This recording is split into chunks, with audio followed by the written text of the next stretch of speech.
తెలంగాణ రాష్ట్రానికి వాస్తు దోషం పట్టినట్టుంది. అది మా మునుగోడును చూస్తే ఇంకా క్లారిటీగా అర్థమైపోయింది. మా మునుగోడులో కూడా వాస్తు దోషం పట్టింది అని చెప్పేసి మా రాజగోపాల్ రెడ్డి గారు, Congress party MLA, Munugode MLA Rajagopal Reddy గారు వాస్తు దోషం పట్టింది అని ఆ క్యాంప్ ఆఫీసును కూలగొట్టిండు. ఎందుకు కూలగొట్టిండు అయ్యా అంటే మంత్రి పదవి వస్తలేదంట, నియోజకవర్గానికి ఏ కార్యక్రమం చేయలేకపోతున్నాడంట, మంత్రి పదవి రాకపోవడం వల్లనే ఏ కార్యక్రమం చేయలేకపోతున్నాడంట.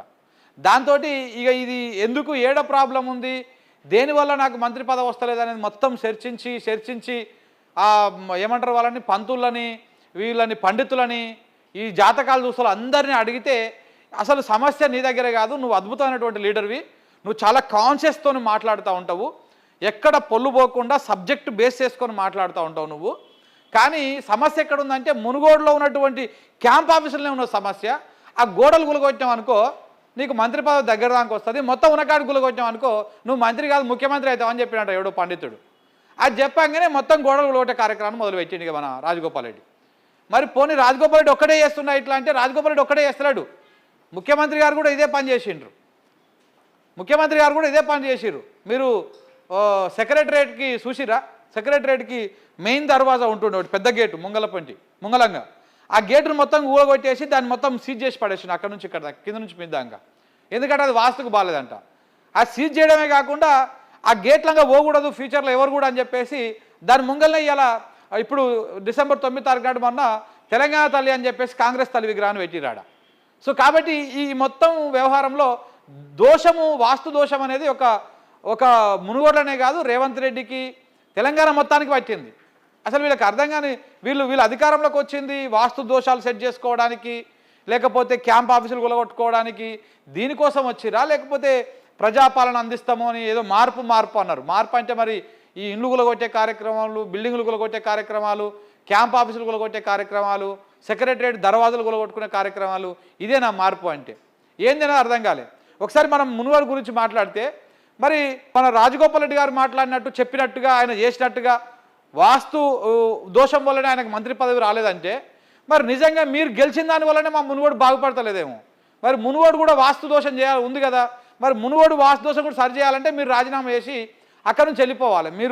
మీరు ఎమ్మెల్యే అయినారు కాబట్టి ఆ మునుగోడు బాగుపడతలేదు కావచ్చు. ఇంకా మాకు దాదాపు అప్పుడెప్పుడో స్టార్ట్ అయినాయి ఆ డిండి లిఫ్ట్ ఇరిగేషన్ ప్రాజెక్టు, దాని కింద ఉన్నటువంటి ఆ కిష్టాయనపల్లి కానీ శివన్నగూడెం కానీ ఇవన్నీ కూడా ఇంకా మళ్ళీ ఫ్లోరసిస్ వస్తూ ఉన్నది. మీ వాస్తు దోషం బాగాలేదు కాబట్టి, మీరు గెలిచినటువంటి గడియలు బాగాలేవు కాబట్టి, మీరున్నది పద్ధతి బాగాలేదు కాబట్టి మళ్ళీ ఫ్లోరసిస్ వస్తూ ఉందేమో. మరి మీరు రిజైన్ చేస్తే అయిపోతుంది కదా. అంటే ఈ గోడలు కూలగొట్టి క్యాంప్ ఆఫీసులు కూడా కొడితే మంత్రి పదవి అవుతారని చెప్పినటువంటి ఆ మహానుభావుడికి అది చెప్తే అయినటువంటి నీకు ఇంకా ఎన్ని దండాలు పెట్టినా తక్కువనే, ఎంత అది చేసినా తక్కువనే, సత్కారాలు చేసినా తక్కువనే. ఇదేం వ్యవహారమో నాకైతే అర్థమవుతలేదు. మళ్ళీ ఇంకొక వైపు ఏం చెప్తూ ఉంటారు వీళ్ళు, ఇదే కాంగ్రెస్ వాళ్ళు, అసలు రాష్ట్రంలో ఖజానానే లేదు, పైసలే లేవు, మొత్తం అంతా కేసీఆర్ దిండిపోయిండు, అన్ని అప్లపాలు చేసిపోయిండు అని చెప్తూ ఉంటారు వీళ్ళు. ఇదే కాంగ్రెస్ వాళ్ళు, రేవంత్ రెడ్డి, బట్టి విక్రమార్క కావచ్చు, ఈ కోమటిరెడ్డి రాజగోపాల్ రెడ్డి కావచ్చు, వాళ్ళన్న జ్యూస్ మంత్రి గారు కావచ్చు, వీళ్ళందరూ కూడా ఇదే పని చెప్తూ ఉంటారు. ఎక్కడ పోయినా కానీ ఇదే మాట్లాడుతూ ఉంటారు, మొత్తం లేనే లేవని చెప్పేసి. మరి పైసలే లేనప్పుడు నువ్వు ఆ బిల్డింగ్ ఎందుకు కూలగొట్టాలి? ఆ కూలగొట్టి దుడ్డిన అవుతుందా మళ్ళీ కడితే? మళ్ళీ దానికి ₹1 2 కోట్లు తలగబెట్టాలి కదా. పైసలే లేవంటావు, ఖజానాల మొత్తం ఖాళీగా ఉందంటారు, మీరు ఓవైపు ఏమి కూలగొట్టే కార్యక్రమాలు చేస్తూ ఉంటారు. అంటే దీని అర్థం ఏంటిది? అంటే వీళ్ళ సొంత పనులకు వీళ్ళ దానికి మాత్రము ఖజానా ఫుల్గా ఉంటుంది. మన అదే ఎంఐఎంకి సంబంధించినటువంటి నాయకులు అందరూ వచ్చారు మన ఆరం గారి నుంచి జూ పార్క్ దాకా ఒక ఫ్లైఓవర్ ఓపెనింగ్ అవుతుంటే, అప్పుడేమో ఎంఐఎం వాళ్ళని మంచిగా చేసుకోవాలి కాబట్టి ఏ ఖజానాలో మస్తు పశలు ఉన్నాయి, మీరు ఏం ఫికర్ పడకూరి, మీకు ఎన్ని కావాలంటే అన్ని కోట్లు ఇస్తాను నేను అని చెప్పేసి పోయి చెప్పొచ్చాడు. ఆ రోజు మాట్లాడిండు.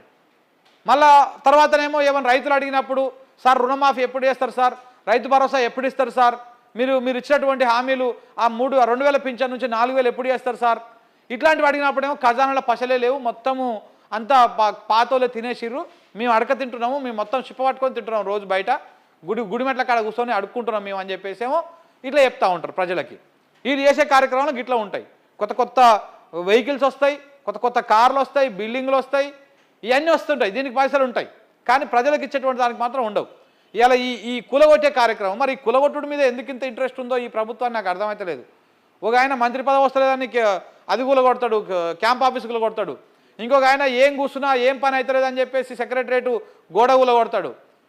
ఈ ఒకవైపు ఏమో రంగనాథ్ గారు అన్ని పేదోళ్ళ ఇళ్ళని కూలగొట్టుకుంటూ వస్తూ ఉంటాడు. సో ఈ కూలగొట్టడం మీద ఉన్నటువంటి ఇంట్రెస్టు ఈ కాంగ్రెస్ ప్రభుత్వానికి దీని మీద ప్రజల పరిపాలన మీద ప్రజా సంక్షేమం మీద ఉన్నట్టు కనపడతలేదు. ఒకసారి ఆయన ఎట్లెట్ట కూలగొచ్చాడు ఆ వీడియో కూడా చూడండి మీరు, ఒకసారి మీకు అర్థమవుతుంది. ఇగో అది చూసిరా, అయ్యో చక్కదానాల క్యాంప్ ఆఫీసు గప్పుడే కట్టిర్రు. తెలంగాణ రాష్ట్రం వచ్చినాక కేసీఆర్ 2వ టర్మ్లో ఇవన్నీ కట్టేసిర్రు. ఇవన్నీ కట్టి 5-6 ఏళ్ళు కూడా అవుతలేదు, అప్పుడే కూలగొట్టేసిర్రు దీన్ని. మరి కూలగొట్టి మరి అద్దాల మేడతో దిద్దుతాడో మరి ఇది కూలగొట్టి కట్టాకన్నా మంత్రి పదవి, ఒకవేళ ఇది కూలగొట్టిండి ఇప్పుడు వాస్తు బాగాలేదు మళ్ళీ కట్టాక మంత్రి పదవి రాకపోతే ఏం చేయాలి? అప్పుడు ఏం చేయాలి చెప్పండి? రాజగోపాల్ రెడ్డి చెప్పాలి సమాధానము, ఆయన అనుచర గలం చెప్పాలి, లేకపోతే కాంగ్రెస్ వాళ్ళు చెప్పాలి దీనికి. ఒకవేళ ఇప్పుడు ఈ వాస్తు బాగాలేదని కూలగొట్టిండు మళ్ళీ కట్టిండు, మంచి వాస్తు చూపించి మంచి పండితుని పిలిపించి రకరకాల యాగాలు యజ్ఞాలు అన్నీ చేయించి మళ్ళీ కట్టిరని అనుకుందాం. కట్టి ఓపెనింగ్ మళ్ళీ ఇంకొకసారి ఓపెనింగ్ చేసి దాన్ని రిబ్బన్ కటింగ్ చేసి ఆ శిలాపలకం కూడా వీకి మీ శిలాపలకం పెట్టుకుంటారు, నాకు తెలుసు ఆ విషయం. కానీ సో అట్లా పెట్టుకుంటారు అనుకుందాం. మరి అప్పుడు మంత్రి పదవి రాకపోతే అప్పుడు ఎమ్మెల్యే పదవికి రాజీనామా చేస్తావా? లేకపోతే మొత్తానికి తెలంగాణ వ్యాప్తంగా ఉన్నటువంటి వాళ్ళందరూ ఎవరైతే మంత్రి పదవులు రాలేదో వాళ్ళందరూ ఇట్లనే క్యాంప్ ఆఫీసులు గులగొట్టుకోర్రి మళ్ళీ కట్టుకోరని చెప్తా ఉన్నావు. నువ్వు ఏం చెప్తా ఉన్నారు మునుగోడు ప్రజలకు? ఈ రాజగోపాల్ రెడ్డి ఏం చెప్పదలుచుకున్నాడు? నిజంగా ఆయనకు పేరు కూడా ఉన్నది, గజిబిజి గందరగోళం మా రాజగోపాలం అని. ఈయన వేసే పనులన్నీ ఇట్లనే ఉంటుంటుంది.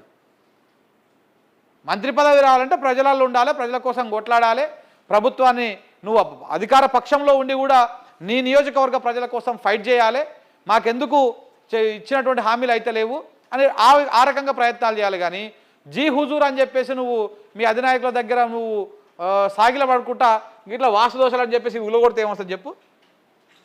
ఇగో ఒక స్లాబ్ ఒకటే ఉంచిరు, మొత్తం అంతా ఉలగొట్టేసిరు.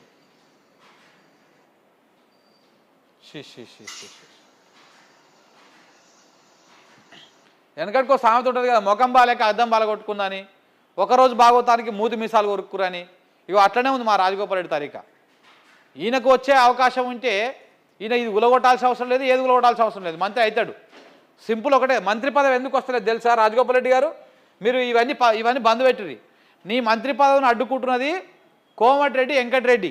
రాజగోపాల్ రెడ్డి గారు మీరు అర్థం చేసుకోవాల్సిన విషయం ఏంది? నీ మంత్రి పదవిని అడ్డుకుంటున్నది రేవంత్ రెడ్డో అధిష్టానమో లేకపోతే ఇంకో ఎక్సో వైయో కాదు, అడ్డుకుంటుంది స్వయంగా మీ అన్ననే. ఎందుకంటే ఎప్పుడన్నా రాజగోపాల్ రెడ్డి పోయి సీఎంని కలిసి వస్తున్నాడు లేదా అటు ఇటు మాట్లాడుతున్నాడు అంటే తెల్లారంగానే చూడు నువ్వు, వెంకటరెడ్డి పోయి వెంటనే సీఎం ఇంటికాడు ఉంటాడు, పొద్దుగాల పోయి కూర్చుంటాడు. ఎందుకు కూర్చుంటాడు? పుసుకున మా ఓనికి ఇచ్చేవు మంత్రి పదవి, ఆడు అస్సలు ఉండడు, బురుపిటి లేక ఈడ ఉంటాడు ఆడ ఉంటాడు, ఇడుగుతాడు, ఆగం చేస్తాడు, నల్లగొండను మొత్తం చేతులు లేకుండా చేస్తాడు. సో కాబట్టి నువ్వు మంత్రి పదవి ఇవ్వద్దు అని చెప్పేసి పోయి సాగిలా పడతా ఉన్నాడు ఆయన. ఎవరు? మీ అన్ననే. నీకు మంత్రి పదవి ఇస్తే మీ అన్న ఇంపార్టెన్స్ తగ్గిపోతుంది, నీ దూకుడు కింద మీ అన్న తట్టుకోలేడు. అందుకనే నీకు మంత్రి పదవి రాకుండా అడ్డుకుంటున్నదే వెంకటరెడ్డి. ఆ విషయాన్ని నువ్వు గమనించకుండా ఈ ఊలగొడితే ఏమొస్తుందండి? ఈ ఊలగొడితే ఏమొస్తుంది చెప్పు?